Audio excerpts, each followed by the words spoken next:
Welcome to the first presentation in the fifth webinar series presented by the International Adsorption Society.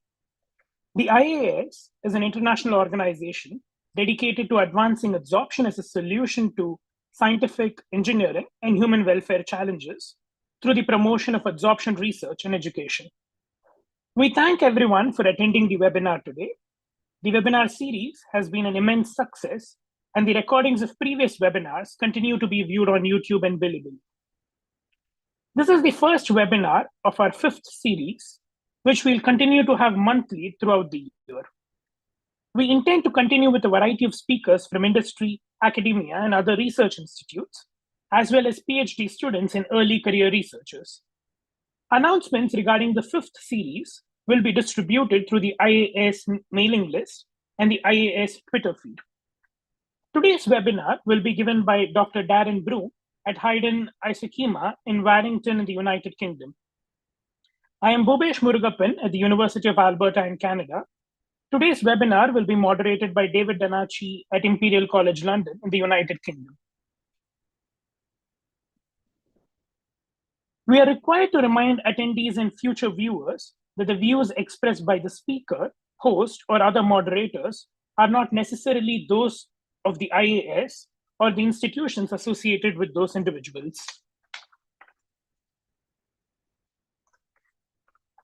We ask that you consider joining the IAS as a regular member if you're not already.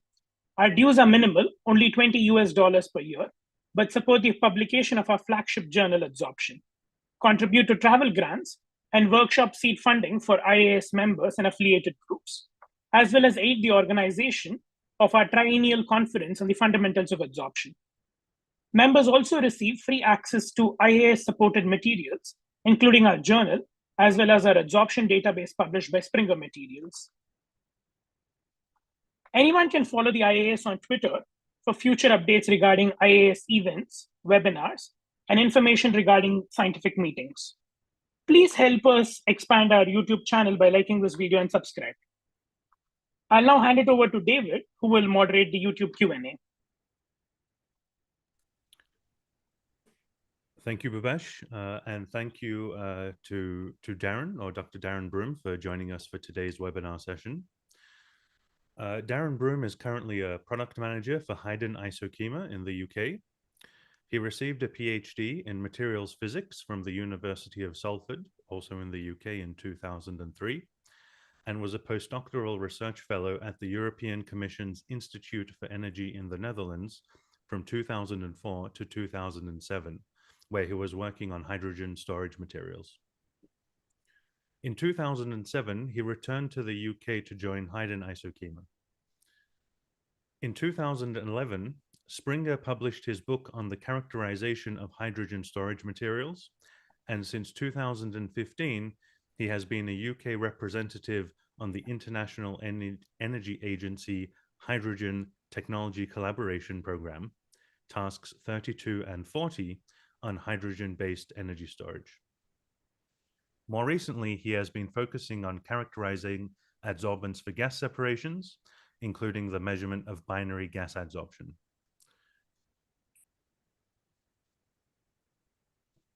During the webinar, questions can be submitted to the speaker as comments on the YouTube live stream, and I will moderate those and present them to Darren at the end of the presentation. With that, I welcome Dr. Darren Broom again and pass over the presentation to him.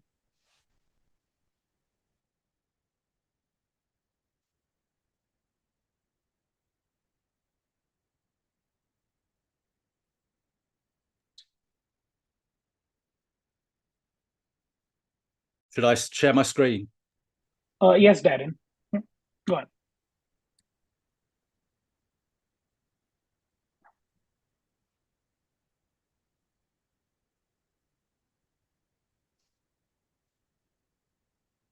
Can you see that okay and hear me?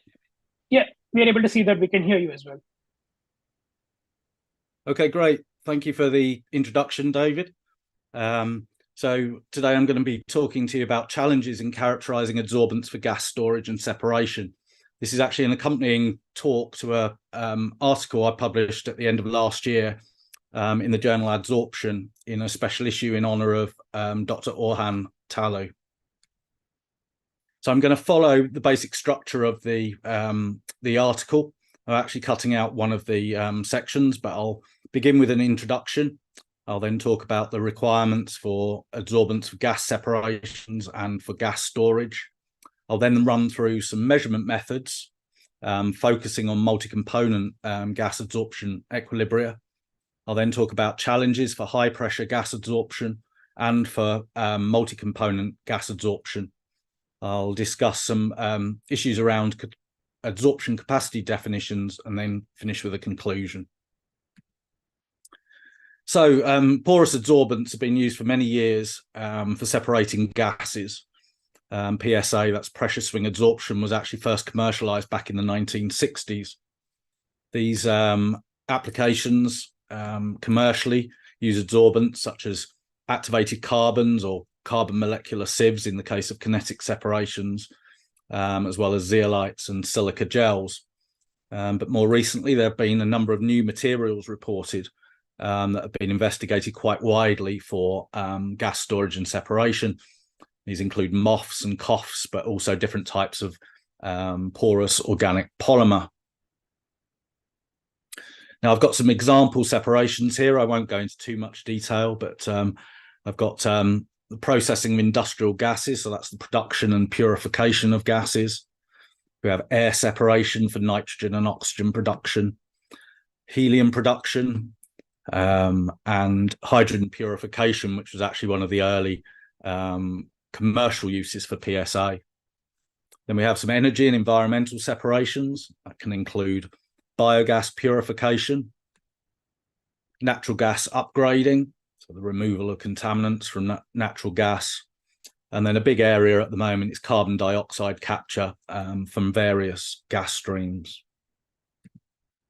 But porous adsorbents can also be used for storing gases.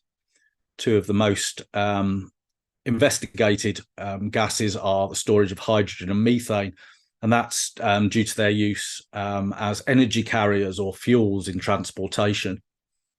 The use of adsorption potentially allows greater storage capacity of the gas at higher temperatures than liquid storage, which requires quite low temperatures, particularly in the case of hydrogen, but also at lower pressures than compressed gas storage. In the case of hydrogen, this can be used as an energy carrier in hydrogen fuel cell cars. And in the case of methane or natural gas, that can be used in internal combustion engines. Now, a crucial step in developing this technology is to characterize the adsorbents. That's for both assessing materials for the applications and for process design. Various types of information are required from an adsorption perspective. That includes working capacity and isotherm shape, the selectivity for gas separations, enthalpies or heats of adsorption, but also the adsorption kinetics. So in this talk, I want to cover these requirements and the methods used to determine such data. I'll focus on multi-component equilibria, and then I'll also look at the challenges associated with determining both high pressure adsorption and multi-component gas adsorption equilibria. And as I said at the start, this is a presentation associated with this article published near the end of last year in Adsorption. So beginning with gas separations, various performance parameters are required. I actually covered these in a white paper published by Hiden Isochema, I think in 2021. These include the working capacity and isotherm shape, selectivity, heats or enthalpies of adsorption, and adsorption kinetics. All of these, the first three of those can be determined by measuring gas adsorption equilibria. The kinetics is almost a separate point. So in terms of working capacity, I have a schematic over on the right-hand side here, showing two isotherms measured at different temperatures. The working capacity is the reversible capacity of the adsorbent between adsorption and regeneration conditions. So over on the right-hand side here, I'm showing pressure swing between an upper pressure and a lower pressure but also the working capacity for temperature swing adsorption between the two temperatures of the adsorption isotherms. Most important point here is that the working capacity for separations is more important than the total uptake. Working capacity can also be affected by isotherm shape. If you have a steeper rise in this kind of type 1 or favorable isotherm, then you actually reduce the working capacity. So a more linear isotherm can provide a larger working capacity, assuming equal saturation capacities.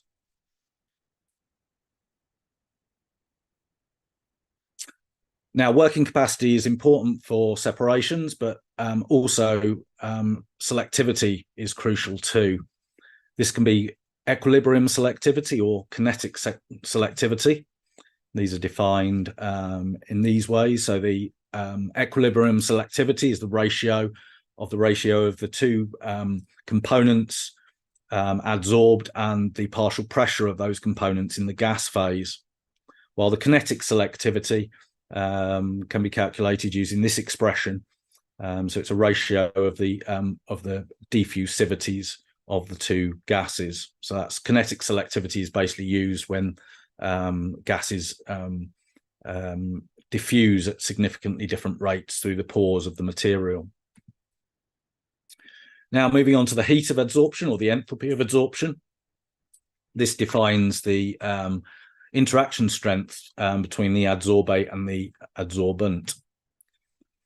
To determine this experimentally, we can measure isotherms at 2 or more closely spaced temperatures. It's ideal to, it's better to use more than 2, but 2 has become fairly standard, unfortunately. And in this case, we apply a Clausius-Clapeyron type relation, which is given by this expression here, where Qi is the isosteric heat of adsorption and R is the universal gas constant. P and T, of course, are pressure and temperature. So we plot, in this case, the natural logs of the pressure for points of equal uptake, that's isosteric points, against 1 over T, the inverse temperature, and then the gradient gives us the isosteric heat of adsorption. In terms of adsorption kinetics, this determines the rate at which adsorption occurs. This is actually critical alongside equilibrium information. In practical terms, if the kinetics are too sluggish, that can prevent the use of a certain adsorbent in an equilibrium separation. Different gases tend to diffuse at different rates. That's why we get a kinetic selectivity in some cases. The adsorption kinetics can be affected by various factors. It's actually quite complicated. This can include micropore diffusion.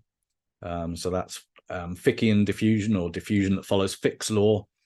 There are surface barriers. Those are barriers to the entry of molecules into the surface of particles. Can be affected by non-isothermal conditions, but also macropore diffusion. Here, macropores actually refers to anything in the mesopore range in the IUPAC classification and higher. So now I'll move on to requirements for gas storage. As I've said before, gas adsorption in porous adsorbents can potentially allow a greater storage density at a higher temperature than required for liquid storage and at a lower pressure than required for compressed gas storage. If we can increase the temperature versus liquid storage, that reduces the energy required for liquefaction, which can be quite high, particularly for hydrogen. In the case of pressure, we reduce the energy required to compress the gas before it's put into the storage container. A critical practical point here is that both high pressure gas storage tanks and low temperature liquid storage tanks are expensive. Gas storage tanks for hydrogen typically go up to 700 bar. They've got multiple layers and they use quite expensive carbon fiber for strength, so they're not particularly cheap. So gas storage tanks at lower pressures can be made much cheaper. And in the case of liquid storage tanks, you have layers of insulation, which again is not cheap. So basically that allows us to reduce the storage tank cost. Ultimately, the aim with any of these cases is to provide the sufficient amount of gas storage capacity to provide a long driving range for any vehicle, but also at an affordable cost. So hydrogen storage using porous adsorbents has attracted probably the most attention. Unfortunately, molecular hydrogen interacts weakly with solid surfaces or pore walls. I'm talking here about physisorption or physical adsorption. So we really need to use low temperatures. And in terms of characterization, this is typically 77 Kelvin due to the convenience of using liquid nitrogen as a cryogen. Storage at ambient temperature is the ideal. And there's been a lot of attempts to find porous adsorbents that will absorb significant amounts of hydrogen at ambient temperature, but this has had limited success so far. So to characterize adsorbents, we'll tend to determine isotherms at 77 Kelvin, but also ambient temperature.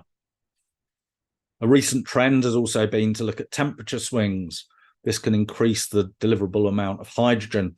So you're actually using a temperature increase to drive hydrogen from the adsorbent bed. A typical range has become, for some reason, 77 Kelvin to 160 Kelvin. And in that case, we also require hydrogen adsorption isotherms at variable low temperatures to calculate this deliverable hydrogen capacity.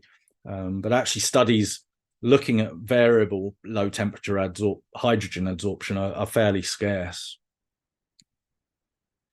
Moving on to natural gas storage, the aim of research here is to reduce the pressure required to store a sufficient amount of gas. In compressed natural gas vehicles, which are actually quite widely used, there's millions of vehicles in use worldwide, they typically use 200 bar, which gives a sufficient amount of capacity. So we're aiming to lower the pressure, which will reduce the cost of compression. Now, natural gas mostly consists of methane. So in terms of natural gas storage studies, we tend to assess materials using methane adsorption isotherms. Now, methane adsorbs more strongly than hydrogen. We don't need to go to the low temperatures required for hydrogen. So typical studies look at isotherms at ambient temperature, so around 300 Kelvin.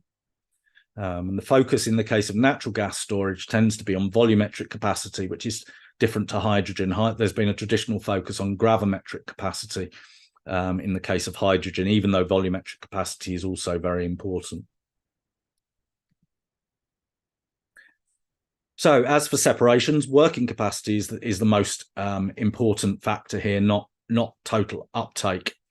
The working capacity here is between the charge and discharge pressure of the store. In the case of hydrogen storage, this is typically between 100 bar and the lower pressure of 3 to 8 bar. In quite a few recent cases, I've seen 5 bar being used, but I think it depends on the exact setup. The important point to note here in terms of studying hydrogen storage is the uptake at 1 bar is mostly irrelevant. Actually, if you go back maybe 20 years, you'll find quite a few papers on hydrogen storage that actually measure isotherms only up to 1 bar. And in fact, you actually want a low uptake at 1 bar because that will increase your working capacity.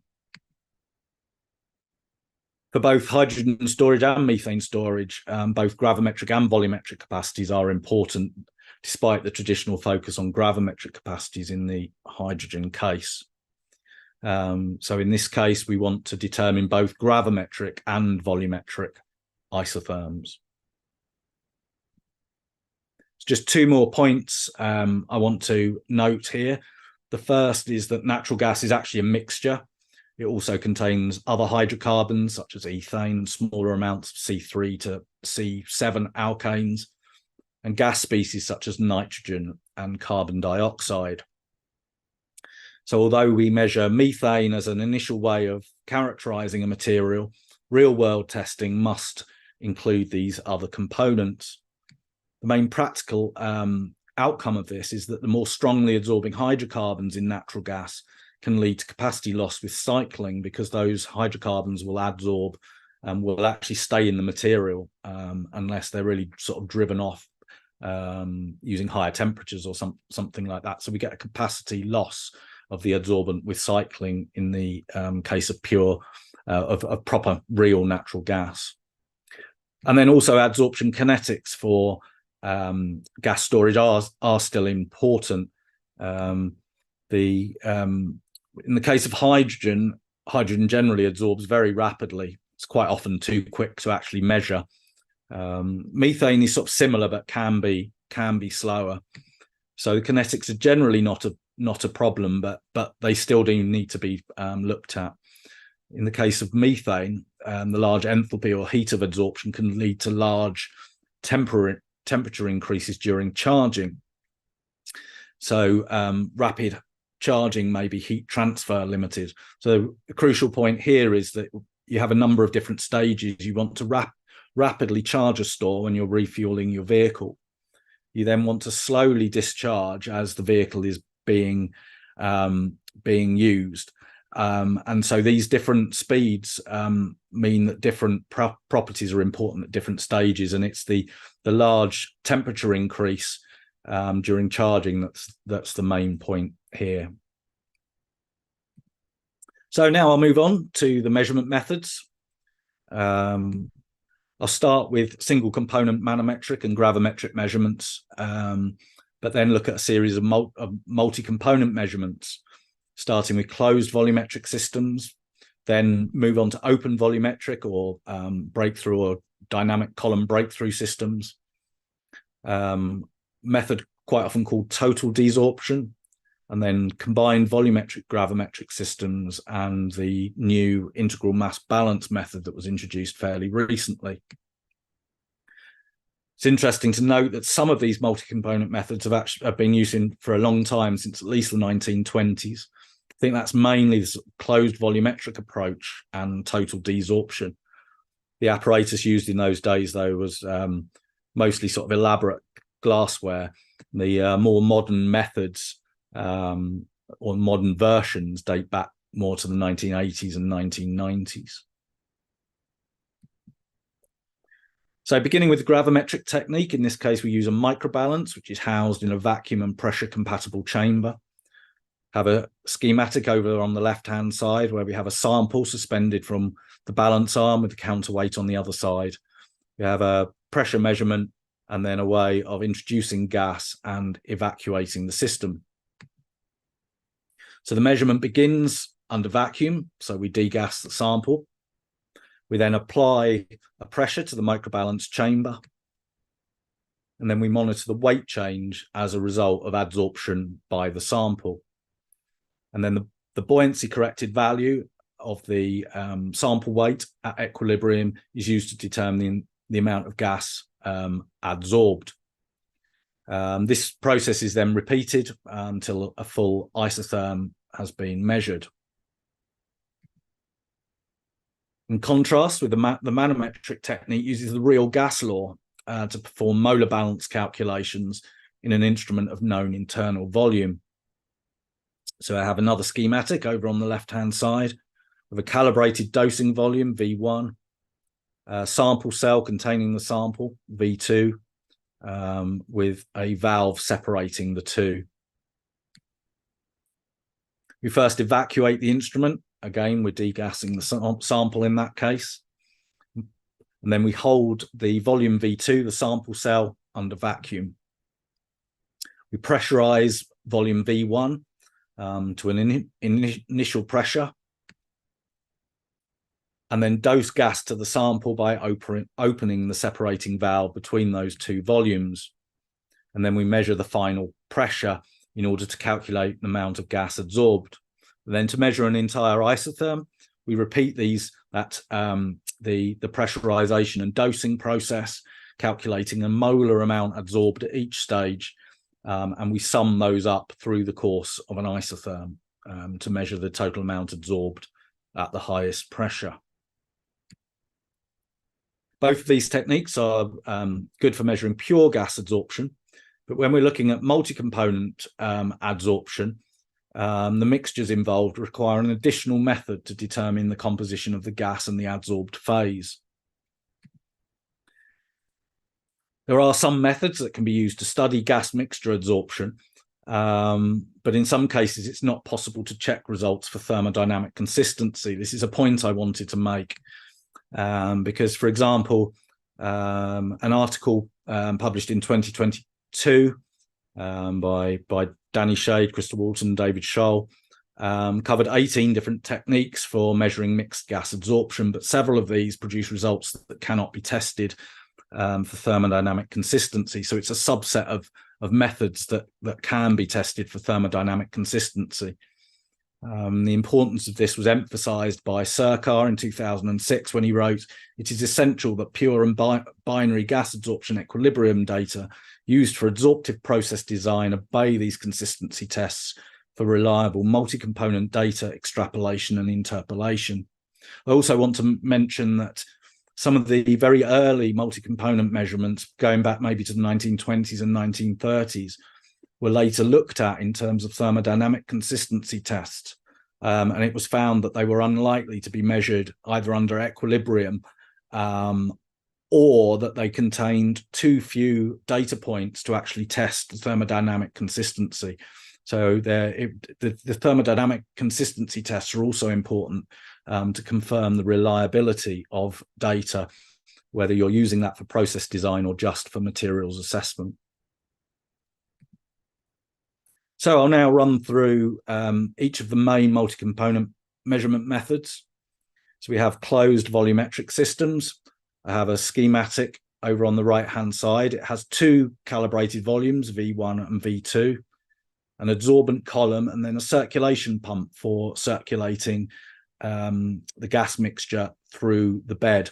Note that a system like this requires a number of separation valves, isolation valves, which are removed from this diagram just for clarity. So a mixture of known composition from the two molar quantities put into V1 and V2 is circulated through the bed. Once equilibrium has been achieved, we use a material balance of this form. So it's from the internal volume of the system and the initial pressure, the charge pressure, and that same volume, but also the equilibrium pressure after it's achieved equilibrium. We can calculate the amount of each component adsorbed. Here, the V includes the two calibrated volumes and the gas phase volume in the adsorbent column.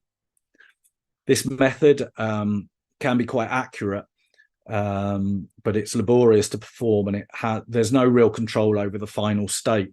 By that I mean that you pressurize it to an initial pressure, and then the adsorption process leads to a pressure drop, which you require for the measurement to occur. Both the gas phase composition and the pressure will change during that process, and that you have very little control over. Of course, you can make calculations, back calculate it, but it does mean there's a certain randomness to the data that you obtain from this technique. Then we have open volumetric systems. These are also called dynamic column breakthrough systems. We have another schematic over on the right-hand side. Again, it's simplified, but we can flow a gas mixture into a column. The back pressure is regulated for measurements at non-ambient pressure. And then the MFM is a mass flow meter for measuring the total outlet flow rate. And then we can also analyze the gas composition. So we pass a mixture of a known composition through the bed, basically measuring a breakthrough curve. And then we can integrate the inlet and outlet molar quantities using this integral in the first term here, and then correct it for the accumulation in the column. So here F is the molar flow rate in and out of the column, and YI is the molar fraction of component I. This is less laborious than the closed volumetric technique, and we have control over the final state because you're controlling the gas phase composition using the mass flow controllers, but it tends to be less accurate due to the need to measure the total outlet flow rate, which is difficult to measure accurately. Then we have a technique called total desorption, sometimes called flow desorption. Again, we have a schematic over on the right-hand side. We have a very similar setup to the open volumetric system, but we have a separate collection volume that the contents of the adsorbent bed, the adsorbed molecules can be desorbed into. So we flow a mixture of known composition through the bed until equilibrium has been achieved. We then seal off the column and then desorb it using a temperature increase into the collection volume. Once all of the contents of the adsorbent column has been desorbed into the collection volume, the contents of the collection volume are analysed in terms of the gas composition and the pressure, and that allows us to calculate the equilibrium amount adsorbed. This method is accurate, but it's even more laborious than closed system measurements. There's multiple stages to the measurement of each data point. These systems, I think, tend to be manually operated. I think they'd be quite difficult to automate. And note that the collection volume is typically cooled. So you quite often see in the literature that the collection volume is cooled using liquid nitrogen to help collect all the gas. So those are the multiple stages involved in these measurement types. Then we have closed volumetric gravimetric measurements. So again, this is just a schematic. We have a very similar setup to the closed volumetric system, but we have a microbalance chamber in which the sample is held so that you can also measure sample weight. So we circulate a known gas mixture prepared in V1 and V2 through the microbalance chamber. And then there are two main options for making the measurements. If the molar masses of a binary mixture differ sufficiently, the amount adsorbed can be calculated by solving simultaneous mass balance equations. That's not possible if the molar masses are very similar in the mixture. Or alternatively, we can analyze the final gas composition to determine the amount adsorbed from the composition change. And that's sometimes, or quite often actually, called gravimetric chromatographic measurement. But both of these approaches have limitations. I'll say a little bit more about the challenges involved in each of these methods in a later section. And then we have the IMB method, which we introduced in 2020. This is essentially similar to an open volumetric system, but we measure the sample weight in situ. So again, we have a schematic here. We've got control over the gas mixture. The gas mixture can flow into the microbalance chamber. This has to be equipped with a special reactor in this case. We control the back pressure and analyze the composition of the gas mixture on the outlet. So a known gas mixture is passed up through the bed until we achieve equilibrium in the same way as the open volumetric methods. And then we measure the sample weight change as a function of time, dW by dt, in situ using the microbalance. The crucial point here is that eliminates the need to measure the total outlet flow rate. This seems to be fairly accurate and also allows multi-point measurements, which is quite crucial in terms of measurement time. Just want to say a bit about kinetic measurements, although I'm not going to expand on the kinetic side much later. Basically, with kinetic measurements, the situation is rather complicated. You have a range of different methods that can be categorized as either microscopic or macroscopic. In the case of microscopic techniques, that includes QENS, or quasi-elastic neutron scattering, and also pulse field gradient NMR spectroscopy.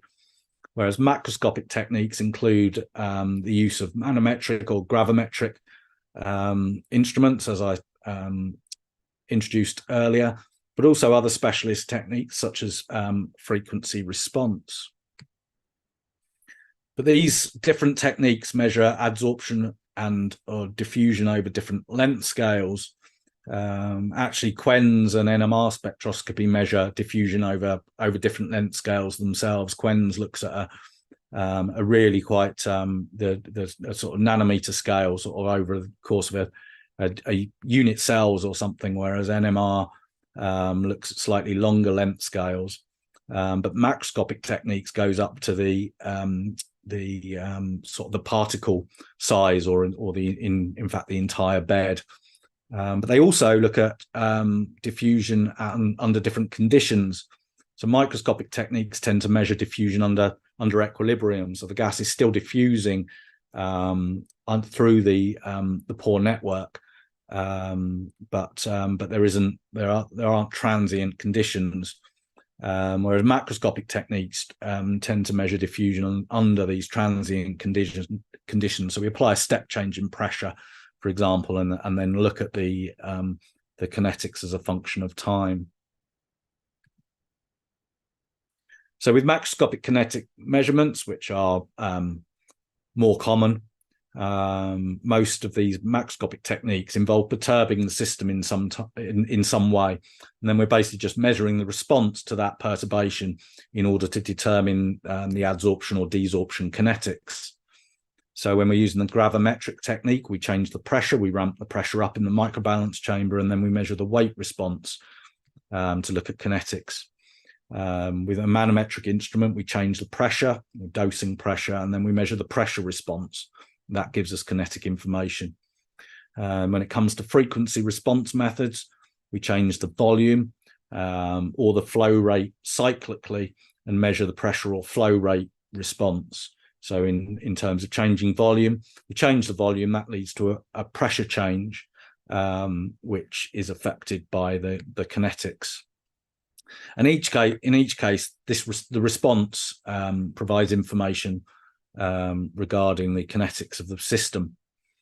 We quite often have to fit data to models in order to extract information such as diffusion coefficients from this data. So now I'll move on to high pressure adsorption challenges. Low pressure adsorption measurements are very common. So the classic example is nitrogen adsorption at 77 Kelvin to determine BET area, pore size distribution, pore volume, and so forth. But for adsorption applications, we quite often require higher pressure measurements. In the case of storage, we might be looking at pressures of up to 100 bar.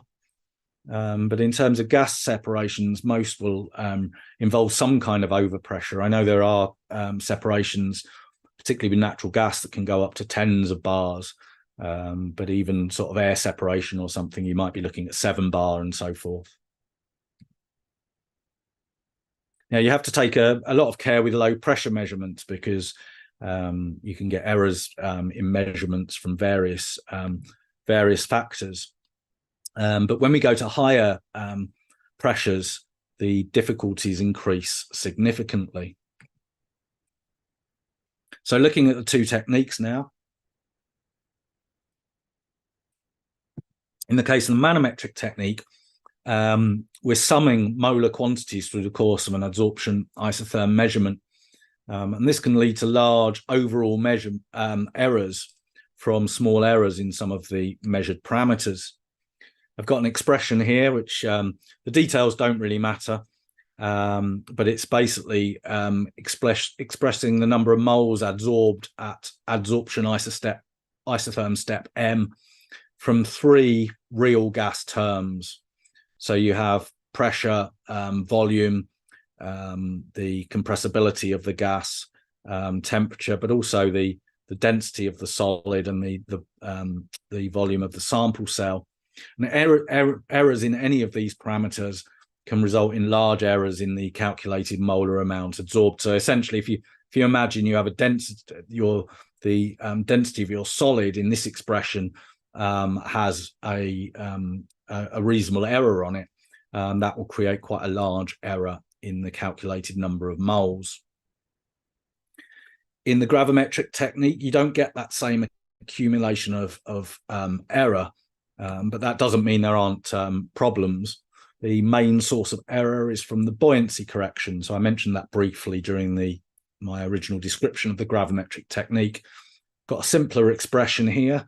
This is excess mass adsorbed. This is the experimentally measured mass. This is the mass of the solid under vacuum. And then this is the buoyancy correction here on the right-hand side. So we can have errors in the solid density, rho solid. Could have errors in the temperature and pressure measurements used to calculate the gas density, or problems with the equation of state used to calculate that gas density. And those can affect the final calculation. And this is amplified by the high gas densities at high pressure. So basically, as you go to high pressures, your gas density here increases. That increases the size of the buoyancy correction, and that's the origin of the difficulties that can occur at high pressures. Now, as a result of some of these difficulties, or certainly part of the problem, has caused reproducibility problems in the past. So hydrogen storage material research is a good example. Myself and my co-author Michael Hirscher summarized some of the cases in this 2016 article.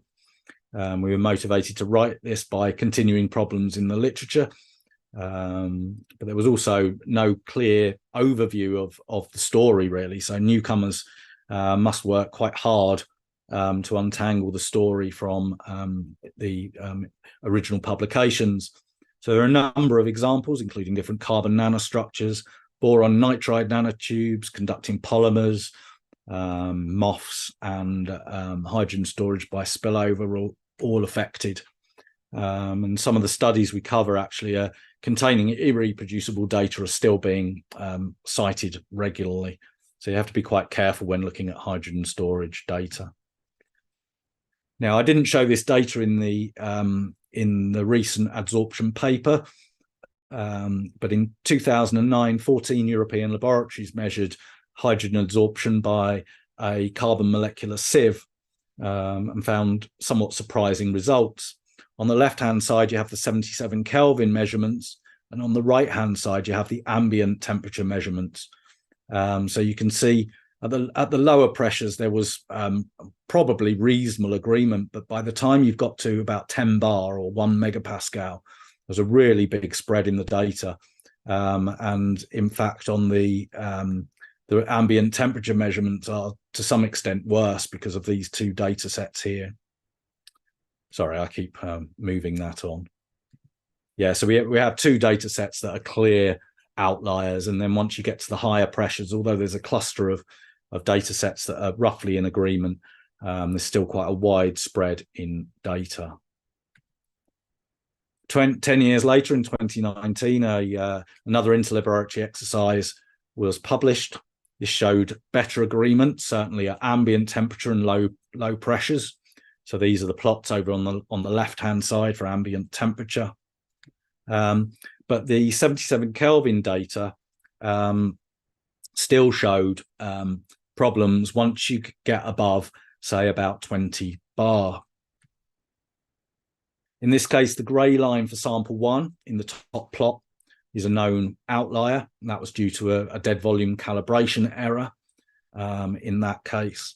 And then the light blue data reported an unusually low sample density. So it looks like there were outliers with known problems, but there's still quite a spread in the data. Now, very recently, this year, a new interlaboratory exercise, or the results of an interlaboratory exercise, were published. This was performed on hydrogen adsorption in the metal organic framework ZIF-8. And this showed much better high pressure agreement. On the left-hand side, we have 77 Kelvin data up to 100 bar. And on the right-hand side, the data up to 20 bar. Still note, I'm not sure how clear it is, but there were a couple of outliers in this case that show a difference of 0.5 weight percent at only about sort of 20 bar. So it still wasn't, there still wasn't complete agreement, but this is looking a lot better than previous data. And I'm wondering whether it was mainly the crystallinity of the sample that helped here, so we have a more certain idea of its density, whereas the previous data sets were for carbons. Now, a fairly significant advance in terms of other adsorbates was made in 2018 and 2020 with 2 interlaboratory exercises coordinated by NIST. These were for carbon dioxide and methane adsorption in reference zeolites. So if you're studying these gases, you can use these materials to check your apparatus and measurement protocols. But it is worth noting that it took work to get this level of agreement. So this is not sort of the original raw data. And in fact, with the CO2 results, I think it was 5 sample sets were somehow remeasured or corrected or whatever to get better agreement. So this is very useful reference data. But you wouldn't expect necessarily to get this level of agreement on the first try with a reference material. So moving on now to multi-component challenges. In a 1998 review on binary gas adsorption experiments, Orhan Talu stated that compared to pure gas adsorption measurements, binary measurements are at least an order of magnitude more complicated and time-consuming. The reason for this is the difficulties in determining the amount of each component adsorbed from measurements of the gas phase composition. Basically, it's difficult to achieve sufficient accuracy when you're making these types of measurements. There is also a difficulty with the need to reach equilibrium with the different gases in a mixture thoroughly mixed throughout the system and throughout an adsorbent column. So it's a combination of these factors that makes multi-component measurements so much more challenging. And the more components you have, the more difficult it becomes. So ternary and quaternary or even higher measurements are even more difficult. And it's actually, data is quite rare on sort of ternary and quaternary mixtures. Now, one factor in this lack of data is the lack of commercial instruments. So commercial instruments for low pressure pure gas adsorptions, so nitrogen, argon and so forth, have been available for at least 50 years. For pure gas adsorption, high pressure instruments have been available since I think at least the early 90s. But this is definitely not the case for multi-component adsorption measurements. Now, Krista Walton stated in a 2019 article that, or concluded that until access to commercial multi-component adsorption systems is comparable to that of pure component instruments on the market, the knowledge gap on adsorption of complex mixtures is likely to persist. This is a point I definitely agree with. And there are a number of reasons for this sort of lack of commercial instruments, and that's mostly associated with the difficulty of the measurements. And I'll go through each of the techniques now. So in terms of closed volumetric systems, we go back to the schematic that I showed earlier. This typically requires a few grams of sample. You've got quite a large volume in the system. And that requires a large sample for the change in composition to be measurable. A key point is that the gas mixture must be circulated quite slowly through the system, and that's to avoid the build-up of pressure and composition gradients across the bed. So you might think that you could speed up a measurement by pumping the gas around very quickly, but actually if you have a tightly packed bed, you may end up with a a pressure gradient across that bed, and that would also result in a composition gradient as well, which would really mess up the measurement. So you require several hours really of recirculation per data point. And then in between each measurement, the bed must really be regenerated. There was a recent example that I mentioned in the paper from Danny Shade and Krista Walton, where I think they measured sort of 3 points in succession, but that's actually not a common approach. So in each case, you have like maybe a day of measurement time or something like that, because you need to regenerate the adsorbent between each data point. And you also have the point that I made earlier, the final state of the system in terms of the total pressure, the gas phase composition, and the adsorbed phase composition is uncontrolled. Moving on to open volumetric systems, this typically requires large samples. You can find sample sizes in the range of about 20 to 30 grams used in the literature. The final state is controlled in this case, and the measurement is fairly quick compared to the slow recirculation process in the closed volumetric systems. However, high accuracy is quite difficult to achieve, and that's because of the requirement to measure the total outlet flow rate. The key point here is that the outlet flow composition is changing throughout a measurement. So if you use a thermal mass flow meter, you need to cross-calibrate with the gas analysis on the outlet, because the thermal conductivity of the mixture will depend on the composition. So that's one of the reasons why larger samples tend to be used to get the accuracy that's required. In terms of total desorption, again, this requires large samples. Just like open volumetric systems, the final state is controlled because it's dictated by the gas mixture that you're flowing through the column. And in this case, higher accuracy is easier to achieve because we're not relying on that measurement of the total outlet flow rate. However, the key point here is it's very time consuming. So multiple stages are involved in the measurement of each data point. I mentioned previously that the collection volume is typically cooled. So you regenerate the adsorbent, you flow the gas mixture through the adsorbent column until equilibrium is achieved. You then seal it off. You then heat up the bed, cool the collection volume, and then finally you seal off the collection volume, and then you perform the gas analysis. And it's probably this laboriousness that's led to the technique falling out of favor. I don't think there's any data, maybe in the last 20 years, that's been produced using this technique, which is quite an interesting point, I think. In terms of closed volumetric gravimetric systems, we again require large samples due to the volumetric aspect, but the sample size is limited by the balance capacity. In the same way as the closed volumetric systems, the final state is uncontrolled because you're relying on adsorption by the sample to change the pressure and the gas composition to make the measurement itself. And because of the need to recirculate the gas, it's as time consuming as closed volumetric measurements. And there's actually quite a tricky trade-off between the need for large samples for the volumetric aspect and the limited balance capacity. And there's been examples where an auxiliary volume of adsorbent has been used to hold more sample in order to get a good measurement.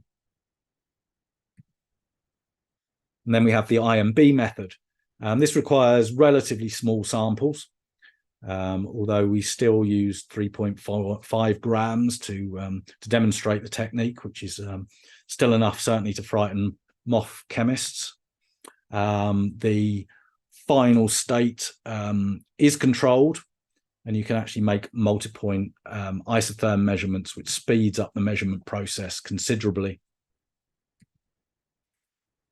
but the accuracy depends on the buoyancy correction, and the uncertainty in the measurement depends on the difference in the molar masses of the components. So actually, as you go to larger differences in the molar masses of the adsorbates, you get a larger uncertainty on the buoyancy correction. So basically, we need to make more measurements to look at the importance of this. Now, I want to make a note of the lack of reference data for multi-component measurements. No data is basically currently available. This would require interlaboratory exercises of the same kind as those performed by NIST for single component measurements, and these may be quite challenging to implement due to the relatively small number of groups actually working on multi-component adsorption. And really, there's been very few tests of interlaboratory agreement published in the literature. And one example is the oxygen and nitrogen binary adsorption data that we published to demonstrate the IMB method, and that used zeolite 5A. We found good agreement using 3 different techniques on the same zeolite 5A sample. Actually, the plot is shown on the right-hand side. I hope it's clear enough. But these open points are the original data measured by Talu and co-workers and published back in 1996. These are actually measured using 2 different techniques, open volumetric and closed volumetric. And then the closed points are the results from the IMB method.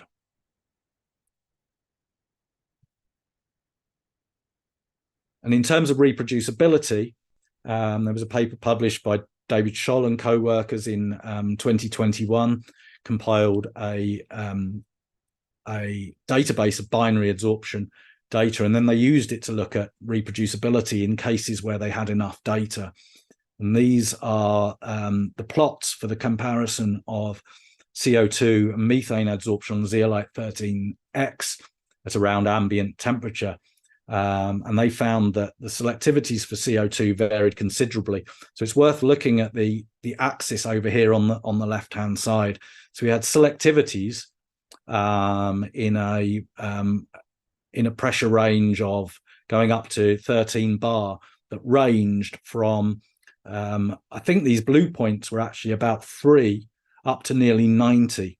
So this should really be quite alarming, I think. We really need to look at this. It's not clear where that uncertainty is coming from. You get just to emphasize, you do get differences in selectivity as a function of composition and total pressure.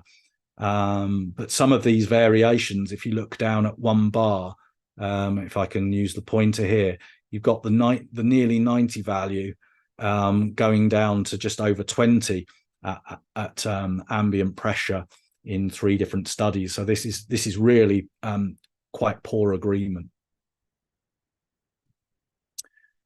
Final section. I realize time is getting on, but I'd like to go through this reasonably carefully if I can. So once you've made an adsorption measurement, you need to calculate the amount of gas adsorbed, and in principle this is very straightforward. The amount of gas adsorbed is just the amount of the adsorbed species in the adsorbed phase. However, the practical issue is there's no way of actually distinguishing between adsorbed and non-adsorbed molecules. So we typically use the concept of excess adsorption to get round this. And that differs to what is known as absolute adsorption, which is the total quantity of adsorbate in the adsorbed phase. Now, these two definitions of adsorption, excess and absolute, are essentially equal at low pressure, so below a bar. So for liquid nitrogen, so nitrogen adsorption at liquid nitrogen temperatures, the difference is not important. But as you go to higher pressures, they can differ considerably. So I've got a schematic plot over on the right-hand side here that was used in an article we published back in 2013. It shows absolute adsorption as you go up in pressure, and this reaches a saturation level. It's monotonic as well. It always increases. You get no decrease in the absolute amount absorbed. But the excess initially increases, but then decreases as you go to higher pressures. The excess is basically the amount adsorbed over and above the amount that would, or the amount present, sorry, in the system over and above the amount of adsorbate that would be present if there were no gas-solid interactions. That's determined by an expression like the one on the left-hand side here. So the absolute amount adsorbed is the excess plus this gas phase term. And what you can see, what we were attempting to show on the right-hand side here is that this difference between excess and absolute increases with pressure, because this gas phase term increases as the gas phase density increases. So we've just got some points here. At point A, down at low pressure, excess is equal to absolute. But by the time you've got to high pressures at point D, the absolute is much greater than the excess. We've got a third definition here, which is net adsorption. To explain the differences between the different adsorbed quantities, it's quite useful to consider the reference states that you use. These are volume reference states used for the calculation. And there are actually three possibilities. Two of these define the excess and absolute, and then the third was termed net adsorption by Gummer and Talou back in 2010. So the excess adsorption just uses the volume of the solid. It ignores the pore volume or the adsorbed phase volume. The absolute adsorption includes pore volume in the case of microporous materials, but the adsorbed phase volume in the case of materials with a pore size distribution. But the net adsorption just uses the empty sample container, and that actually removes all the uncertainty in sample volume or pore volume or any of those uncertainties. And this choice of reference state has a dramatic effect on the calculated adsorbed quantities at elevated pressures. So I have an example. This is quite high pressure data. This is going up to 500 bar, but the absolute is monotonic, as shown on one of the earlier slides. The excess decreases. It's not straight as in the cartoon that I showed earlier, but that's due to gas compressibility. But the net adsorption actually goes negative. So you can see the significance of being precise about these definitions. Now, one of the difficulties is the differing opinions expressed in the literature on which it's best to use. So I've got just some example quotes here. So from 2018, Serkar said, the true and only experimental variable to measure the extent of adsorption from a pure gas or a gas mixture is the Gibbsian surface excess. In 2010, Gummer and Talou, when presenting net adsorption, said net adsorption is the natural theoretical framework for quantifying micropore adsorption, which is separate from and different than excess adsorption, the natural framework for adsorption on flat surfaces.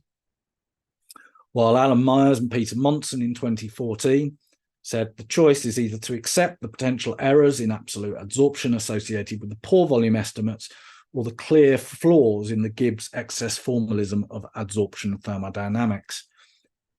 These are not the only examples, but they're quite good examples which seem to in some way be pushing towards excess, net or absolute. My impression is this could be quite confusing for newcomers if they were to read through these papers. There are also different definitions of absolute adsorption used by different authors. So this, in my view, adds to the confusion. So got an expression here used by Kaneko and co-workers back in 2001. They expressed excess adsorption in terms of the volume of the adsorbed phase. So we've got this expression here where Nx is the excess adsorption, Nab is absolute adsorption, and then we have this gas phase term where, importantly,Vad is the volume of the adsorbed phase. Now, the adsorbed phase volume can be assumed constant, or it can vary.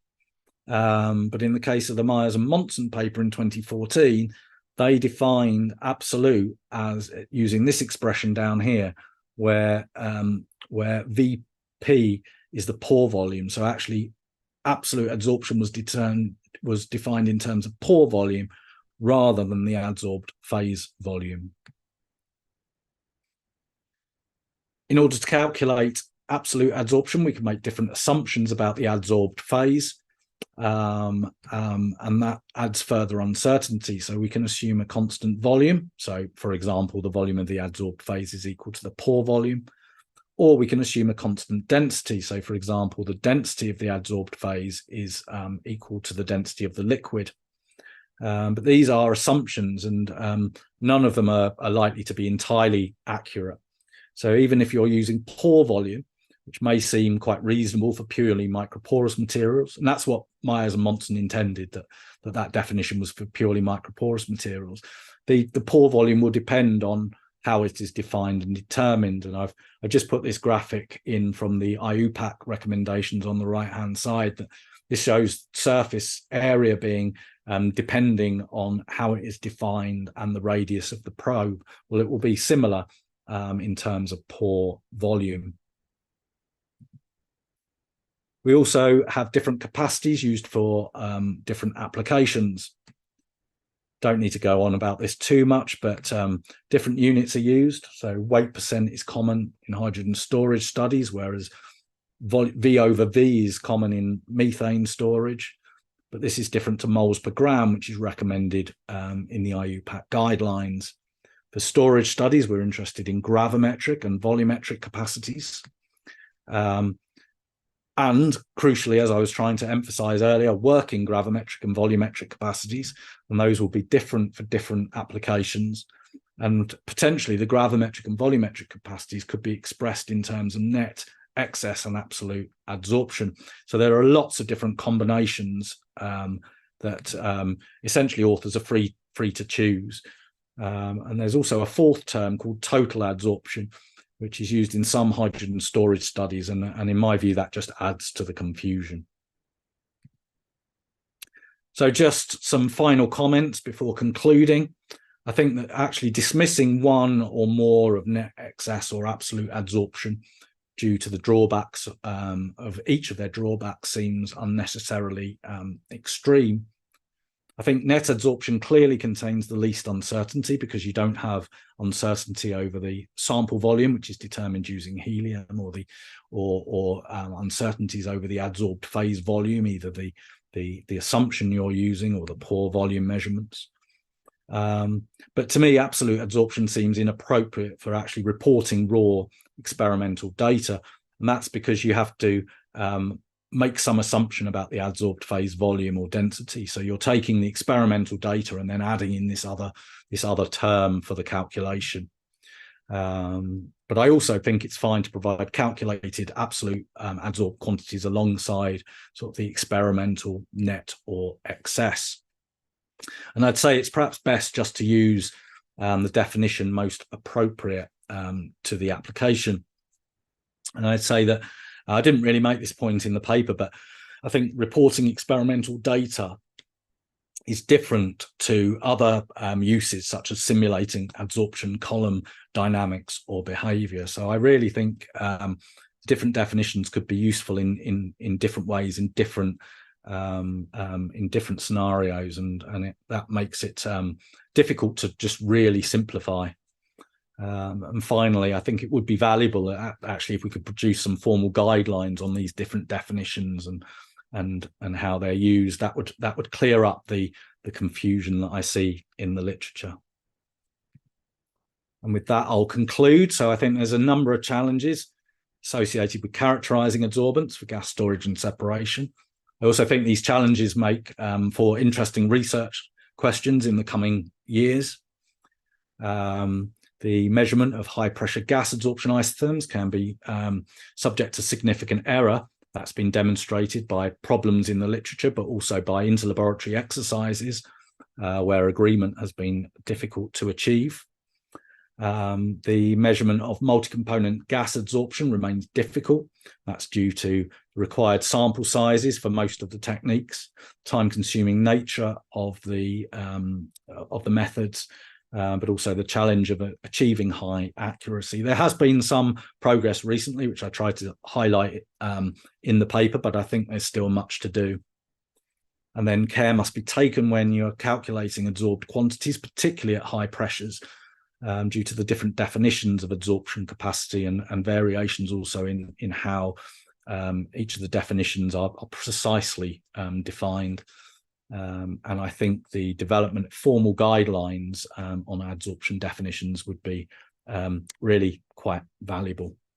And with that, I'll finish. And thank you for your attention. And I'll also apologise for going over time. No problem at all. Thank you, Darren, for the presentation. It was, I think, a pretty great summary and an introduction to these topics for most people, and of your paper last year. Thank you. We have a few questions. If you're happy to take some. Oh, certainly. One is from a attendee on YouTube, Mashir, and I'm just kind of going to summarize the situation a bit.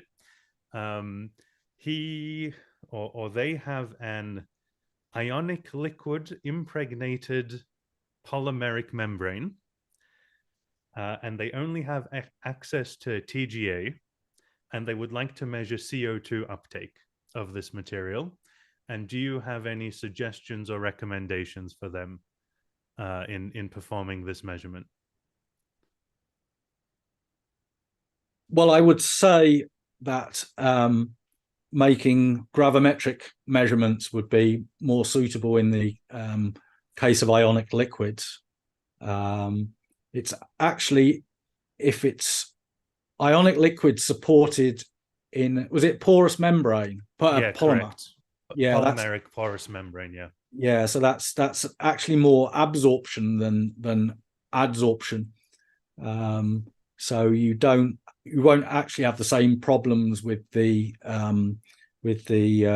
sort of definitions of adsorption that I've been talking about. But it definitely sounds something that would be more suitable for a gravimetric instrument rather than manometric, I would have thought. Yeah, and he has a TGA, so I think that satisfies that criteria. I think in general, the problem with any adsorption measurement or TGA or whatever kind of instrument you have is kind of starting with a clean sample, right? Because you need a good clean sample and a baseline. And if your sample is perhaps volatile, which it may be in this case, then achieving that could be difficult and present challenges, because you're potentially evaporating a part of your material in the regeneration step, let's say, and that's probably, you know, a factor to consider here. Yeah, well, the thing with ionic liquids is they have very, very low vapor pressures. So you can actually pump on them, and they won't evaporate. But one of the important advantages of a gravimetric measurement, particularly in this case, is that you can monitor the sample weight or mass while you're degassing, while you're preparing the sample. So if the ionic liquid were to start evaporating when you exposed it to vacuum, you would see a weight decrease in the sample, and you typically don't actually, because of the very low. I think they sometimes say negligible vapor pressure, but right. I think that's a little bit open to question. It's just the vapor pressure is so low. Temperature, obviously. Sorry, what's? Yeah. It also depends on the temperature. Probably at room very much so. Yeah, it's negligible. So I'm thinking more of probably degassing under ambient temperature rather than the sort of the higher temperature degassing that you'll tend to do for porous adsorbents. Thanks for that. So, Mashir, I hope that kind of answered your question. Measurements are typically material dependent, right? And you'll probably have to do some preliminary studies to see what works best.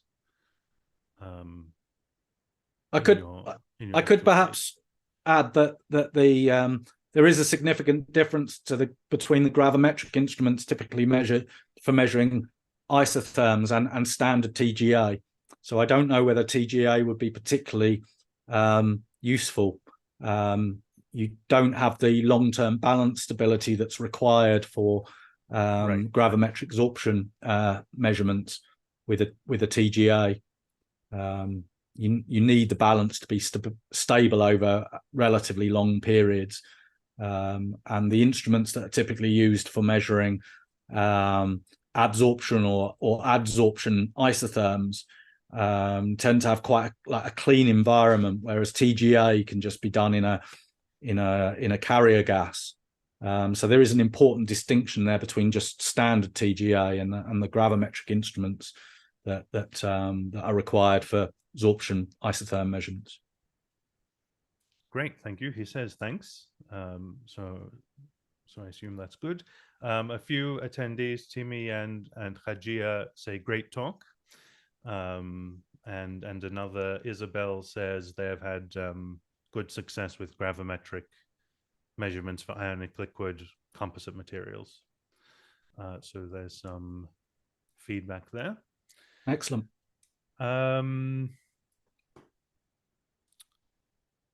I think Nick Wilkins, who was here earlier, I think he has a question on, how can somebody who is new to this kind of work confirm or have some kind of certainty that their high pressure hydrogen measurement is reliable? Yeah, that's a good question, and it's quite difficult to answer. The ZIF-8 data that I showed that was published very recently, that was from a big European project coordinated by BAM, so Europe's answer to NIST, I suppose. And there is a hope, I think, that ZIF-8 will be certified as a reference material. So you have that possibility as a way of sort of validating your instrument. So a starting point is basically to make measurements on materials for which you're fairly confident the uptake of. And in fact, even in the interlaboratory exercise published back in 2009, where there was quite a spread of data, there was actually a cluster of isotherms that showed pretty good agreement, and so that was a commercial carbon molecular sieve. I think it showed about 1.6 weight% of uptake. So that, and we tend to use zeolite 13X actually at Hiden as a sort of an internal standard, because we think we roughly know what the uptake should be. So I think it's thoroughly testing your instruments on those known materials is the crucial sort of starting point. Thank you. Yeah, I think that's pretty good advice for any measurement in general, not just necessarily hydrogen. But related to hydrogen, I guess just adding on or related to that, I think that personally the purity of your hydrogen can also be a big problem in some cases. Do you have any comments or suggestions around that? That's certainly true. Yes. For a good measurement, hydrogen needs to be very pure. So I would say a minimum sort of 6 nines. That's 99.9999%. But you can actually purify the hydrogen further with a molecular sieve trap or some other kind of filter. A liquid nitrogen trap is actually a very good way of freezing out any impurities in hydrogen. So you basically have a coil of tubing that goes down through a liquid nitrogen dewar before the gas comes out of the dewar and goes into the instrument. And as long as you keep the trap clean, that can purify the hydrogen. And also there's a gas from Air Products, I think, called BIP, which actually has a filter within the cylinder. It's like a column of activated carbon or something that removes impurities as the gas comes out. And hydrogen is available with that BIP technology, and that provides very high purity. Okay, that's interesting. I hadn't heard of that option before, so that could be something to look into. Thank you for that. Let's see. We'll probably finish up on this one just because we're, slightly over time as well. This is from Bhubesh, who's hosting today.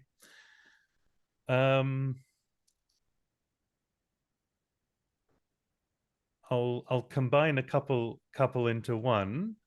Do you have any comments on the challenges of measuring kind of helium adsorption at high pressure, or determining the volume of the gravimetric system using helium? And I guess second question is, what are the challenges of CO2 water binary measurements, and any challenges for off-the-shelf instruments for that particular measurement? Those are quite good, but quite big questions, actually. Yeah. That helium, certainly, helium volume calibration has to be done at ambient temperature or above. That's perhaps fairly obvious, but maybe not. You'll get helium adsorption certainly at 77 Kelvin. I think it might be a point of debate, really, as to how much helium adsorption you will get at higher temperatures and higher pressures. And it is almost certainly material dependent. So if you have larger pore materials, maybe you don't get any helium adsorption. But once your pore sizes are down to the molecular level, and you have adsorption potentials clearly overlapping from the opposing pore walls, I think you must get some helium adsorption. There have been papers published on ways of correcting that out or removing that. That includes making the volume calibration at high temperature, because the amount adsorbed decreases with an increase in temperature. And Orhan Talu actually published with Sashigama a method for calibrating with calibrating helium volumes involving measuring helium isotherms at different temperatures, but it's quite a time-consuming process. I don't know. It's quite a difficult problem. On CO2 and water, I don't know how much I'm going to be able to say in a reasonably concise answer. It's quite challenging because of with water, you need to have extremely good temperature control to keep sort of RHs at constant levels, and CO2 can potentially dissolve in water. I don't know. Under conditions that are of interest for direct air capture, that's CO2 at extremely low concentrations. So that again is sort of difficult to control. I think it's very much a work in progress. Yeah, especially for the DAC situation. Thanks again for answering those questions. And again, thank you for today's webinar. There are several comments again in the YouTube chat thanking you for your presentation. And with that, I'm going to hand over back to Bhupesh, who's going to wrap up the session for today and let you all know what's coming up next month or the next webinar. Excellent. Thank you, David.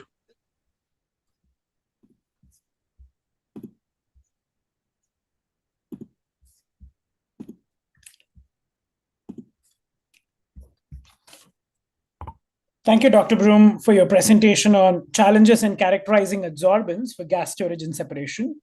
We also thank all of our attendees for joining this webinar and hope that it was both educational and enjoyable. An edited version of this webinar will be posted on the IAS YouTube channel and Bilibili with an announcement on the IAS Twitter feed. The hope is that the work discussed today will be a useful resource for the adsorption science community in the future. The next confirmed IAS webinar will be given by Lee Chiang Lin on February 22nd at 5 a.m. UTC. Announcements regarding the next webinar and the other IAS events will be posted on our Twitter feed and through the IAS mailing list. With that, we thank you for joining us, and we hope that you will join us again soon.